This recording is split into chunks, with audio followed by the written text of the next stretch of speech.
এবাৰ এজন বহুত দুখত ভাঙি পৰা মানুহ সাধু এজনৰ ওচৰলৈ আহি ক'লে, মই মোৰ জীৱনক লৈ বহুত দুখী। মই মোৰ নিজৰ পত্নী সন্তানকো সুখ দিব পৰা নাই। মই নিজৰ বাবেও একো কৰিব পৰা নাই। কেতিয়াবা মই নিজকে শেষ কৰি দিওঁ যেন লাগে। আপোনাৰ ইমান সাধনা কৰে, তপস্যা কৰে। আপুনি মোক কিবা ৰাস্তা দিয়ক যাতে মই বেয়া সময়ৰ পৰা ওলাই আহিব পাৰোঁ। মোৰ বহুত বেয়া সময় চলি আছে। এমুঠি ভাতৰ যোগাৰ কৰিবলৈ মোৰ বহুত কষ্ট হৈছে। এতিয়া আপুনিয়ে কওক, মই এনেকুৱা সময়ত জীয়াওটো কেনেকৈ জীয়াওঁ, কেনেকৈ নিজৰ পৰিয়াল পোহপাল দিওঁ। কৃপা কৰি মোক সৰু এটা উপায় দিয়ক, কাৰণ মই পঢ়া লিখা নাই। আপুনি যদিও ডাঙৰ জ্ঞানেদি বুজাই দিয়ে হয়তো মই বুজি নাপাম। এইটো শুনি সাধুজনে হাঁহি এটা মাৰি ক'লে, তুমি এটা কাম কৰিব পাৰা। সাধুজনে সন্মুখত ইংগিত দি ক'লে, এই ওখ পাহাৰটো যে দেখিছা, তাতে এটা মন্দিৰ আছে। আৰু মন্দিৰৰ ওচৰত পৰুৱাবোৰৰ এটা দোম লাগি থকা ঘৰ আছে, য'ত নেকি 1000 মান পৰুৱা থাকে। তুমি শুনি আচৰিত হ'বা, কিন্তু এই পৰুৱাবোৰে মন্দিৰৰ মাটিবোৰ বেয়া কৰি দিয়ে, মাটিবোৰৰ পলসুৱা ভাৱ নষ্ট কৰি পেলায়। সেই কাৰণত তাত থকা কোনো ধৰণৰ গছ বা ঘাঁহ বন নহয়। তুমি মোক এটা কাম কৰা, তাৰ পাছত মই তোমাৰ প্ৰশ্নৰ উত্তৰ দিম। তুমি 7 দিন সেই পাহাৰলৈ যোৱা আৰু সেই পৰুৱা ঘৰবোৰ ভাঙি চিঙি থৈ আহা। মন্দিৰৰ আশে-পাশে থকা পৰুৱা ঘৰবোৰ চব ভাঙি দিয়া। কিন্তু মনত ৰাখিবা যেন ভাঙোতে এটাও পৰুৱা মৃত্যু নহয়। আৰু ল'ৰাজন তাৰ পাছত তাৰ পৰা আঁতৰি ঘৰলৈ গ'ল। সি চাগে বুজি পোৱা নাছিলে সাধুজনে এনেকুৱা কিয় কৰিব দিছে। পৰুৱা ঘৰবোৰ নষ্ট কৰিলে পৰুৱাবোৰ ক'ত যাব আৰু কি কৰিব? কোনো সাধুৱে এনেকুৱা কৰিব পাৰেনে? তথাপিও সাধুজনৰ কথা শুনি পাছদিনাৰ পৰা পাহাৰত যাব ল'লে। আৰু প্ৰথম দিনা পাহাৰত যাওঁতে সি দেখিলে যে বহুতবোৰ পৰুৱা লগ হৈ নিজৰ আহাৰবোৰ গোটাবত লাগি আছে। গোটেইবোৰ শাৰী নিজৰ ঘৰত আহাৰ জমা কৰি আছিল। তাকে দেখি মানুহজনে ভাবিব ল'লে, ইমান কষ্ট কৰি নিজৰ ঘৰ ভৰাই আছে আৰু মই ঘৰ ভাঙিব আহিছোঁ। ভাবি মনটো বেয়া লাগিলে। তাৰ পাছত তাৰ সাধুজনৰ কথা মনত পেলাই পৰুৱাবোৰৰ ঘৰ ভাঙিব ল'লে আৰু পৰুৱাবোৰ হাহাকাৰ কৰিব ল'লে। সিহঁতে ইফালে সিফালে পলাব ল'লে।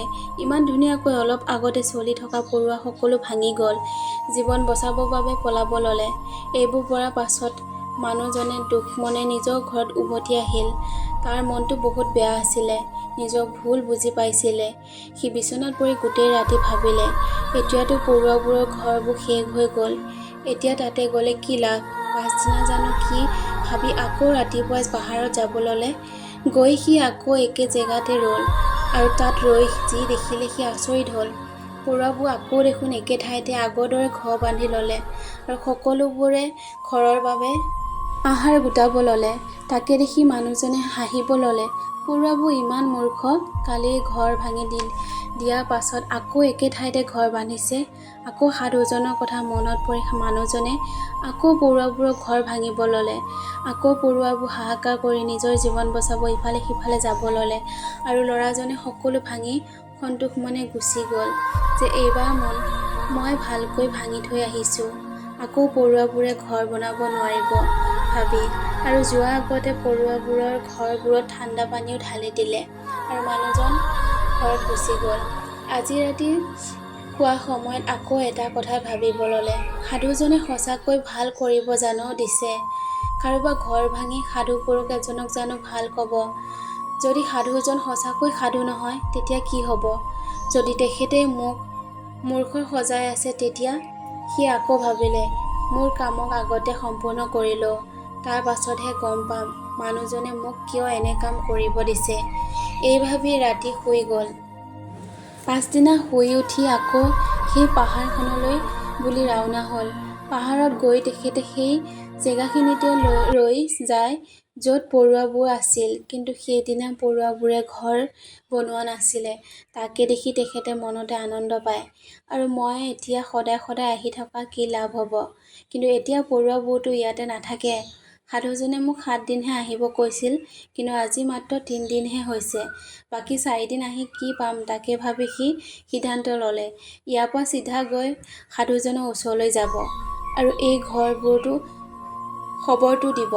তেতিয়া সি সাধুজনৰ ওচৰলৈ যাব লওঁতে পৰুৱাবোৰৰ ঘৰ এটা দেখা পালে। তাকে দেখি সি ভাবিলে যে পৰুৱাবোৰে সিহঁতৰ ঘৰ সলনি কৰি ল'লে আৰু মনতে ভাবিলে যে সাধুজনে জানে পৰুৱাবোৰে যে ঘৰ সলনি কৰিব, সেইবাবে মোক 7 দিন আহিব কৈছিলে। তাকে ভাবি পৰুৱাবোৰৰ ঘৰ ভাঙিব ওলালে। যেতিয়া তেখেতে ঘৰটোৰ ওচৰ পালে, পৰুৱাবোৰ নিজৰ কামত ব্যস্ত হৈ আছিল। নিজৰ আহাৰ গোটাই ঘৰত থৈ আছিলে। তাকে দেখি মানুহজনৰ মনটো বেয়া লাগিল, কাৰণ তেওঁৰ অৱস্থা বেয়া। সি সিহঁতক বচাব পাৰিলে হয়, কিন্তু সি ওলোটা সিহঁতক কষ্টহে দি আছে। আকৌ মানুহজনে পৰুৱাবোৰৰ ঘৰ ভাঙিব ল'লে আৰু ঘৰটো ভাঙি মনটো বেয়া কৰিব ল'লে যে মই কিমান বেয়া মানুহ, এজন অসুৰৰ দৰে হৈছোঁ। পৰুৱাবোৰে মোক চাগে এটা পাষণ্ড বুলি ভাবিছে। তাকে ভাবি ৰাতি পাৰ কৰিলে।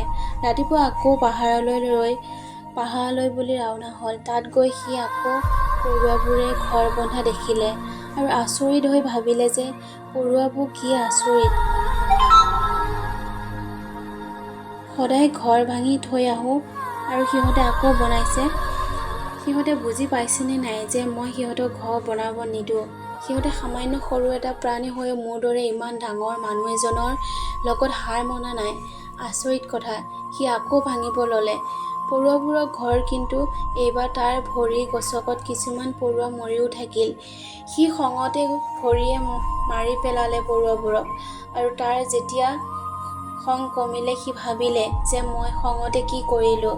এই ভাবি ঘৰলৈ গ'ল আৰু ৰাতি শোৱাৰ সময়ত মনতে ঠিক কৰি ল'লে, মই পৰুৱাবোৰক বহুত অত্যাচাৰ কৰিলোঁ, ইয়াতকৈ বেছি আৰু মই কৰিব নোৱাৰিম। এই ভাবি পাছদিনা ঘৰৰ পৰা অলপমান চেনি আৰু আটা লৈ গ'ল। আজি তাৰ মনত পৰুৱাবোৰৰ প্ৰতি শ্ৰদ্ধা ভাৱ জাগিছিল, দয়া উপজিছিল। আজি সি সিহঁতক সহায় কৰিব বিচাৰিছিল আৰু সি যেতিয়া তাত গৈ পালে পৰুৱাবোৰে আকৌ নিজৰ ঘৰ বনাব লৈ আছে আৰু মানুহজনে দুখমনে ৰহা আটা খাব দিলে আৰু আগৰ 7 দিন তাকে কৰিব ল'লে।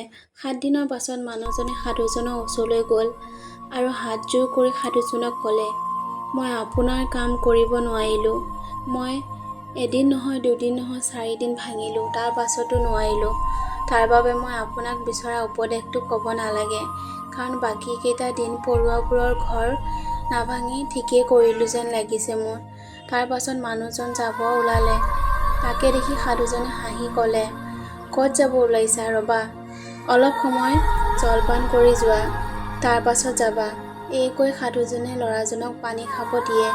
পানী খাই সাধুজনে সুধিব ল'লে যে তুমি পৰুৱাবোৰৰ ভাঙিব কিয় শেষ কৰিব নোৱাৰিলা? সিহঁত দেখোন ইমান সৰু আৰু তুমি ইমান ডাঙৰ, তথাপি তুমি সিহঁতক একো কৰিব নোৱাৰিলানে?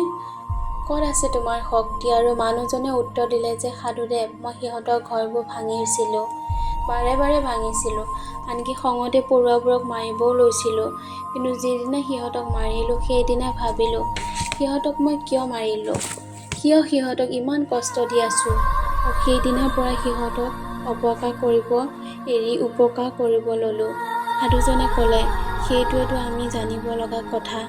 এটা পৰুৱাই আমাক জীৱনত শিকায়, তাকে শিকিব তোমাক তালৈ খেদাইছিলোঁ।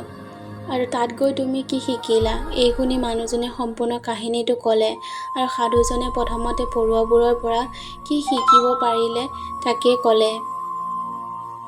তুমি কিমানবাৰ সিহঁতক ঘৰ ভাঙিলা, কিন্তু প্ৰত্যেকটো বাৰে নতুন ঘৰ বনাই লৈছিল, কেতিয়াও হাৰ মনা নাই।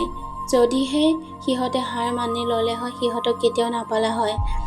জীৱন নামেই হৈছে কাৰ্যশীলতা, কিন্তু আমি মানুহবোৰ এই 1-2 বাৰ হাৰি গ'লে হাৰ মানি লওঁ, হতাশ হওঁ আৰু জীৱনত প্ৰয়াস নকৰোঁ। আৰু কিছুমানেতো নিজৰ জীৱনক শেষ কৰি লয়। কিন্তু জন্তুৰ পৰা এটা কথা জানাই চাগে, সিহঁতে নিজক নিজে শেষ কৰিব নোৱাৰে। তুমি কেতিয়াবা শুনিছানে জন্তুৱে আত্মহত্যা কৰা বুলি?